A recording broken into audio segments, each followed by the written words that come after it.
And we're back to the American Midwest for this week's episode of Old World Exploration, taking a look at South Bend, Indiana. And other locations we've looked at in that state: Fort Wayne, Indianapolis, of course, Evansville, Terre Haute, some amazing Old World architecture in the great state of Indiana. And the population demographics, you can see the modern day, we're looking at just over 100,000 people. We turn the clocks back to the turn of the 20th century, we're at about 35,000 people. And in these videos we're looking for indications of infrastructure and architecture that don't fit the population and the timeline that we're given. And South Bend is showing us a lot of those signs as well. Interesting, we're told the first electric trolley streetcar system was in South Bend, Indiana, in 1882. Very early time to be electrifying your streetcars.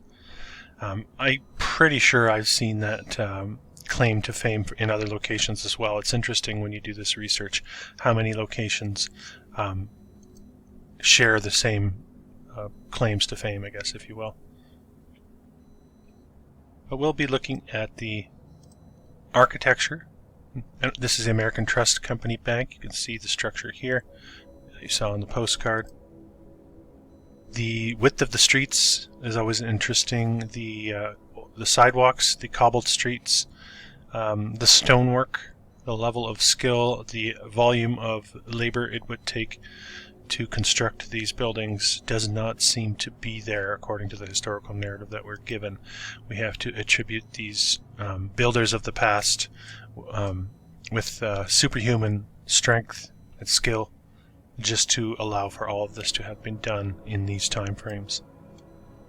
When we see these indications of what we have termed antiquitech in this field of research, here on the corner, you might say that's a flagpole. Where's the flag? You see another one there. Beautiful looking architecture, but also not just form, but it seems to be function has a hand in this as well. Something that we have lost track of, something that has been hidden from us. And when I'm looking through these postcards, I do like to add some of these strange these strange postcards from this time period. This is 1909. Right, they just seem a bit funny. The sense of humor seems a bit funny. This is interesting, a bit of a Pied Piper action going on here. Again, 1909. Just makes you wonder. And it is interesting to peer into the past and get a taste of the way things were. So much of our culture in the modern day has been disconnected from the past. And I think part of what I'm doing here on this channel is trying to make that connection again. And I know those of you that enjoy my videos appreciate the peeks into the past that you get in these videos. And if you enjoy these videos and you're able to, please support the work I do. Make sure you give the video a thumbs up. Check the bell notification. I have heard a lot of reports that people aren't getting notifications of my videos. This one's interesting, the fire station. I thought I would highlight that. So you're seeing this same photograph. This is the original photograph, and you can see what's gone on here. They've taken the top off this building, and in the postcard, it's gone. Right, so all they've done is colorized and modified, and I think there's a lot of this going on, not just from photo to postcard, but I think there was a lot of this going on in the photographs as well. A lot of old world visual modification of photography. Of course, they saw fit to use domes and columns for the old Christian Science Church. It looks like it still stands. It looks pristine as well. You can see the weight of the building materials here, large block work, and it is now a civic theater. It's nice that they haven't knocked that one down. The First Baptist Church, no trace of this one, still standing. We have that in black and white as well. Very interesting looking structure. Very difficult to accomplish this type of construction. And so many of the old churches built out of stone and brick with their towers and their fancy arches a skill that certainly has been lost down through time. This one still stands, and this gives you a nice look at the quality of the stonework itself. You can see it in the arch here.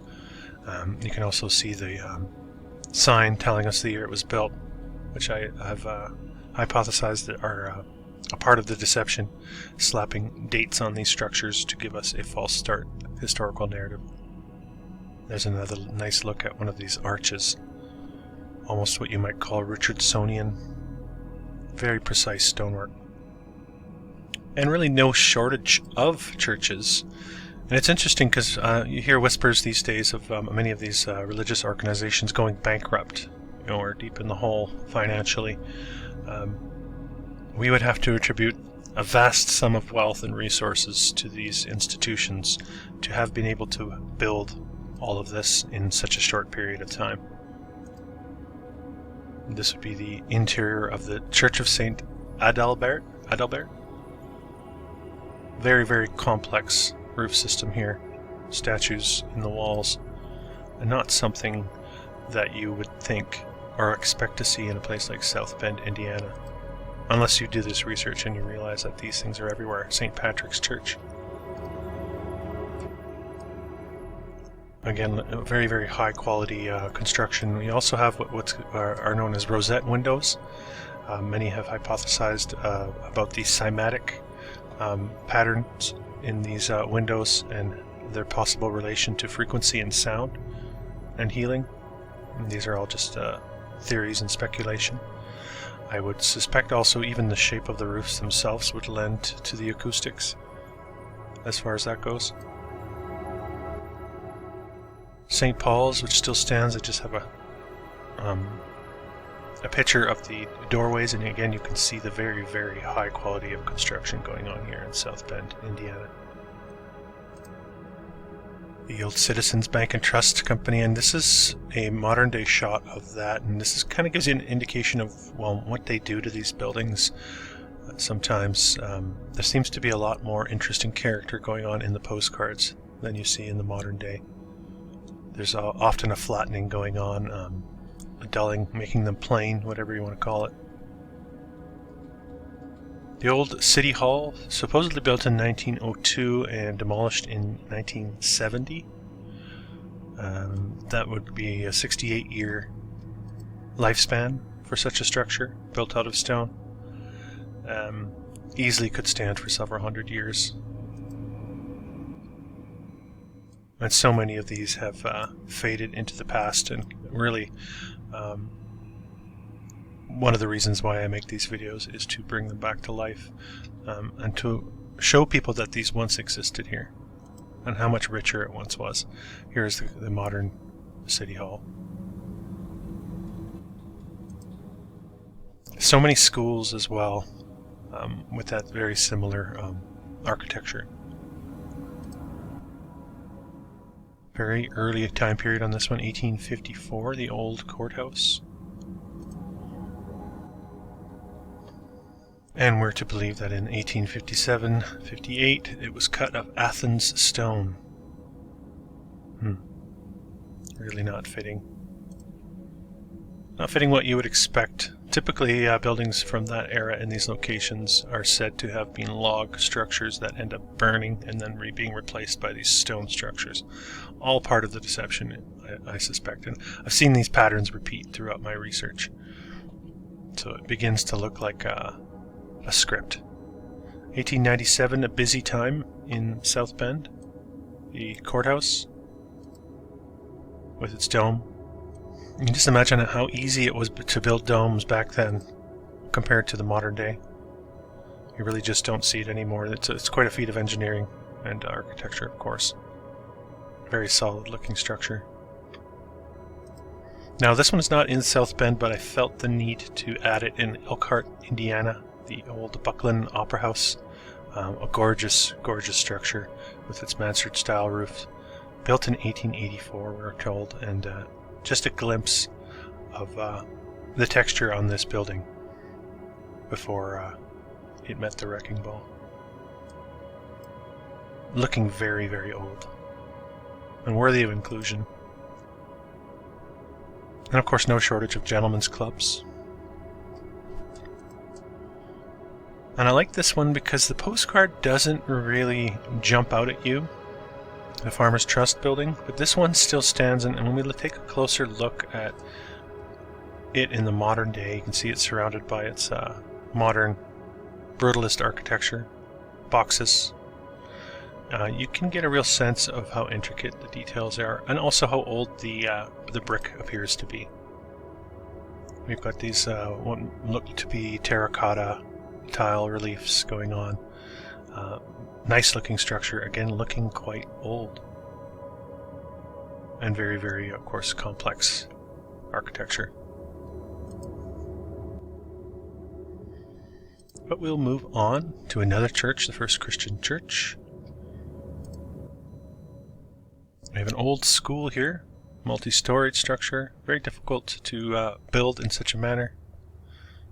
Before many of the technologies that came along in the 20th century.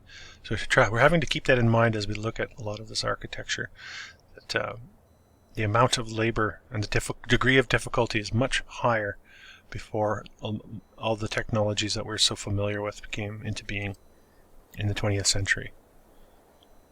This is the Hotel Grand View.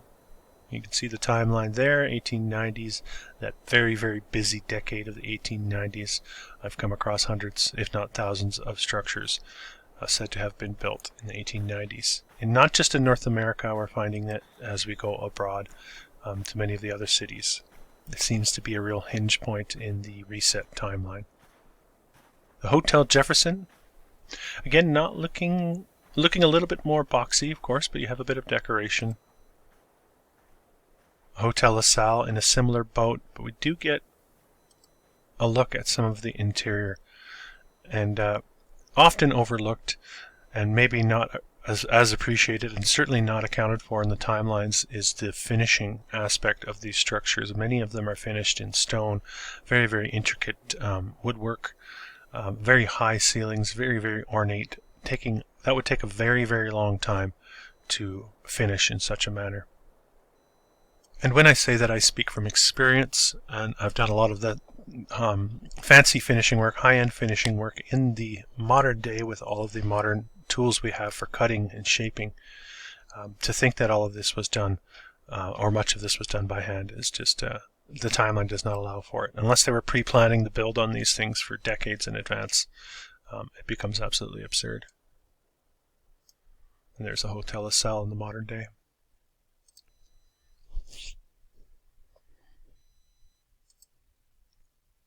We have a jail that looks like a castle, and we have the classic horse and buggy, very fragile looking mode of transportation, and a very, very heavy style of architecture in the background. The Jefferson School, with its columns and its tower, that's just how they liked to build back then. And let's not forget the bridges, the early bridges with their arches and stonework. Built at such an early time, again, massive undertakings they would have to have been. I suspect that these are much older than we're being told. And if you're new to the channel and you haven't browsed through my catalog, I certainly recommend you do so. I've covered over 200 cities now, most of them in North America, and I think you'll be quite surprised with a lot of the architecture that once existed. That a lot of it still doesn't stand anymore. A lot of it still does, but much of it is long gone, and a lot of it fell by the wayside during the urban renewal process in the 50s and 60s and 70s and so on in North America. Not just in North America, but that's been the main focus here on this channel. And it starts to form a picture of what appears to be an erasing of the past, like a conscious effort, maybe subconscious, I'm not sure. At some level, I think it's conscious, to get rid of a lot of the evidence of the past. This is the JMS building. Just a look at some of the stone, the marble work on the interior of the structure. So many of these ones that often look a bit plain at first, holding a lot of detail and not something that we do in the modern day. Also look at the age of the bricks. They look very old. And also look a bit misshapen as well. Alright, we have the KFC building. I'm not going to say it, just to try to get around the censors. I'm going to try to avoid direct reference to many of these organizations. But we have these gentlemen, an early photograph of, well, I think that these were large part of the inheritors of the realm and the resetting of the population and the power structure that came to be as a result. And really you would have to join an organization to move yourself further along in this society.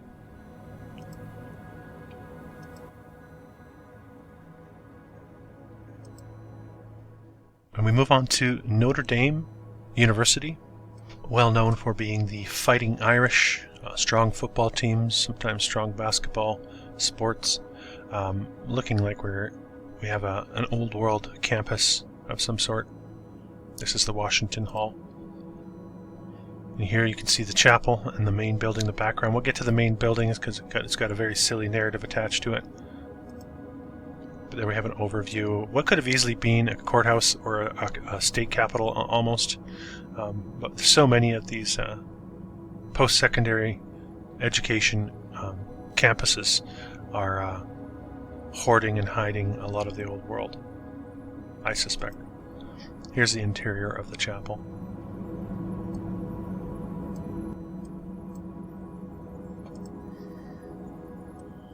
And you see a lot of similarities on these campuses. You get what looks to be an old stadium of some sort, and I don't know if this is a part of the old world or if we modified these structures. I know Michelle Gibson has done some research on the energetics of these. And there are some very interesting theories floating around about the harnessing of energy. But there's something more to the story, I suspect, than what we've been told. I'll just roll through some of the architecture just to give you a sense of... remember, only 35,000 people living in South Bend at the turn of the century. We'll look up into the dome here. Just a taste of some of the architecture. An old stone building, Studebaker building, I believe. We'll also be looking at that a little bit closer. You have this strange character, Reverend Edward Soren, supposedly the founder, the brains behind the operation. I don't know. Here's some of the narrative. Let's get to it. So this main building that we're looking at here with the dome, apparently it had a predecessor that looked like this, we're told. And what happens is it ends up burning down in April of 1879, which forced them to close the school. But the genius himself, this fella here, Edward Soren, was hell-bent on rebuilding as quickly as possible. And they began rebuilding that May, and it was completed before the fall semester of that summer. June, July, August, September. 4 months. You buying it? You can if you want to. I stopped buying it a long time ago. This structure here, 4 months. Now say the dome wasn't complete. I don't care. They built that in 4 months in the 1870s? I don't think so. Absolutely comical and absurd. And there are many cases of these absurd stories in the narrative, and that should really be enough for you to throw it out and explore other options, which is what we do here on this channel. The Oliver Chill Plow Works. Oliver Hotel, there's some timeline again for you. Again, that late 1800s, and then the same demolition time frame. So take note of these dates as we roll through these structures. From video to video, the same timelines will keep popping up. And just look at the interior of the Oliver Hotel that they tore down in the 60s in South Bend, Indiana. They had paintings like this on the walls, and they had such high quality finish, and I would wager that we're looking at some sort of stone on the railing here. Yeah, they had to tear that down, didn't they? And every town back then needed a place to house the orphans, and South Bend no exception to that. And notice again, same timeline repeats itself. The public library looking more like the public castle. There's another look at it without the leaves. They saw fit to tear this one down, apparently. I don't know. I don't have much more to say about that. Absolutely ridiculous. New pumping station. This is another thing that we noticed doing this research, that many of these towns and cities had castle-like structures for pumping stations. I'm not saying this is a castle-like structure, but very well built, with large stacks, sometimes water towers. So something more to that story as well. I don't think it's as simple as what we're being told about history. Another school. Keep moving. Yet another school. There's that same timeline. The narrative repeats itself. Of course, hospitals. The St. Joseph Hospital with its 2 turrets in the front, looking very well built. And it's very difficult to dig into the details on many of these structures. If you try to find a start-to-finish timeline on construction on many of these, you'd think they would be readily available in the historical records and they would have been uploaded online. But very rarely is the case to get many details on the build timelines on a lot of these structures, unless it's a somewhat high-profile building. Often, maybe a city hall or a courthouse will have some sort of larger narrative attached to it. St. Mary's College.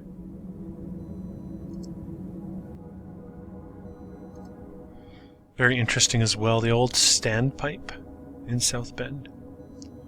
Now, I don't even know if it's fair to call this a standpipe. It looks like quite a spectacular tower. Interesting you're getting all of this muddy, dirty streets around it, but clearly a high quality, possibly octagonal, maybe hexagonal, tower-like structure. Very, very difficult to complete such a construction at any period of time, let alone back then. Of course, it's long gone. Very unique looking structure as well.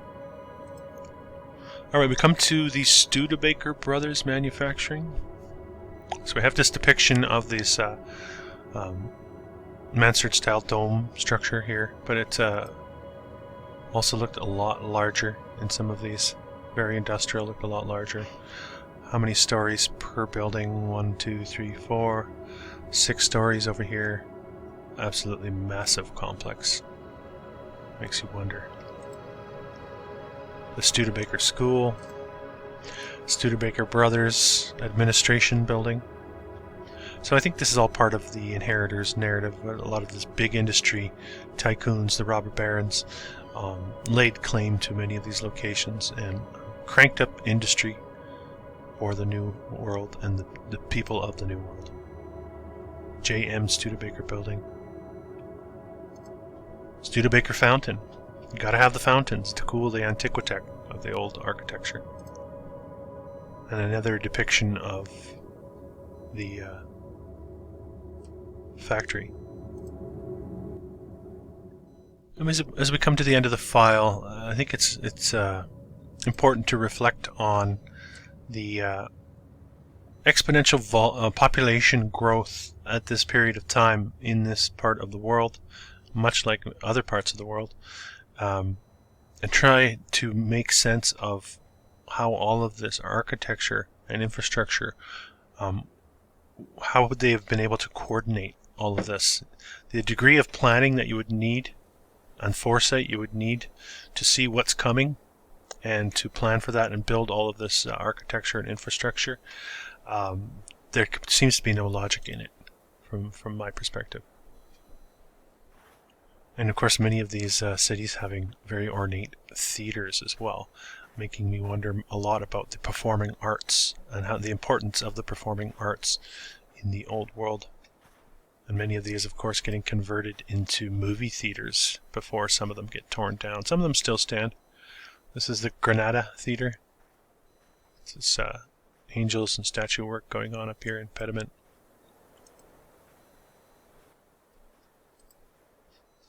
The Palace Theater. looking like something out of a European city that you would expect. That same room in the modern day, and again, like I highlighted earlier, this type of railing, this is all marble. Very, very high quality construction. Beautiful. And there's an exterior shot of the Palace Theatre. And also take note of what's been done to the corner here. I say decapitated much of the decoration going on up here. But you can still see how ornate the finish work is here. Approaching the end of the file, what did you expect of South Bend, Indiana? What's your perspective on this theory that there's much more to our past, and what we're looking into is inconsistent with what we're told about the past, and that our past and our history and the historians and the historical societies have simplified our existence here. That's my supposition, and that's based on several years of research in this field. But I certainly welcome your perspective and your take on it as well. So I appreciate you being here and joining me, and I will see you next week. This has been an old world exploration. If you're new to the channel, don't forget to subscribe, hit the thumbs up button, and comment. I believe we are in the process of remembering who we really are and casting off the shackles of illusion. Until next time.